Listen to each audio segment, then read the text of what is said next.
June Chandler spent most of the next 5 days in Neverland walking alone and mulling over the odd goings on. On one hand, she trusts Michael didn't believe that anything appropriate was going on between him and Jory, but the fact that Michael and Jory were now sleeping in the same bed was troubling. However, it was Michael Jackson with whom Jordan was sharing a bed. Michael Jackson. June and her children were staying at Neverland.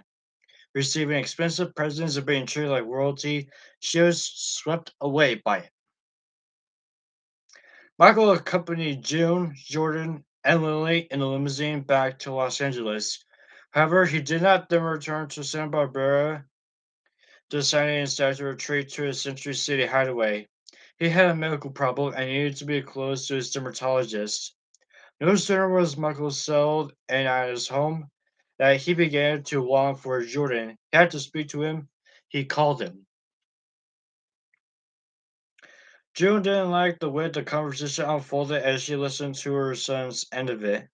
He responded to questions with that sounded like a code of simple answers like yes, no, and maybe. When he hung up, June asked him what he and Michael Jackson had discussed. He was evasive. 5 minutes later, Michael's telephone rang. It was June calling to tell him that again she was concerned about his relationship with Jordan. Michael was bewildered. Had they already covered his territory? Either she trusts him or she didn't. However, she had to make a choice, as Michael told her. Michael suggested that she come to his hideout so that they could discuss the matter personally. When June arrived, she found Michael in his pajamas. Once again, he pleaded with June to give him a chance. He had often been misunderstood in the past. He had proved as much. He told her, and he truly did care about her and her children.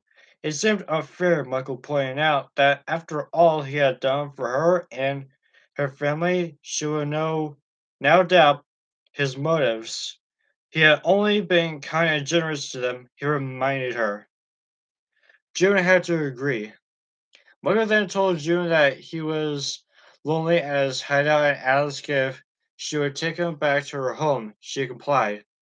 Without changing from his pajamas, Michael got into the car with her. It's no wonder, as she later told it, as she felt as if she was dealing not with an adult, but with a child. Once at the Schwartz home, Jones suggested that Michael retire to one of the guest rooms, however, perhaps testing her to see if she really did trust him. Michael asked if he would be allowed to sleep in Jordy's bed with Jordan.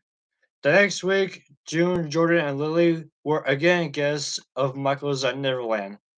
The weekend after that night, Michael had to leave Los Angeles on a business trip. He didn't want to go, telling his associates that he had become so attached to Jordan and his family that he couldn't bear to leave them. At the Burbank airport, Michael sobbed as he hugged Jordan, telling him that he would do anything to not have to go to Philadelphia. I'm gonna miss you so much, he told the youngster as Joe and Lily looked on. But you'll be back soon, the little girl offered. I know, Michael said, still hugging Jordan tightly and crying. But it's just that I love you guys so much. You're my true family, he sighed as he buried his face in Jordan's hair. When he embraced Lily, then June. I'll be back, he told them, and we'll have more fun, I promise. And then I turned to Jordan and said, don't forget the wishes. Always say the wishes. He winked at him conspiratorially. I won't forget, Jordan promised. He winked back. By the time Michael left Burbank, Jordan, June, and Lily were so emotional they couldn't stop crying, as if they had all been swept away by some surreal melodrama. After all, Michael would only be gone for a little more than a week. They really didn't know Michael that well, and he didn't know them either. Not really.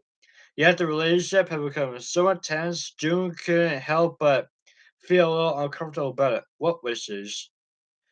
She wanted to know when she told Jordan were alone. Nothing, he said. It's between me and Michael.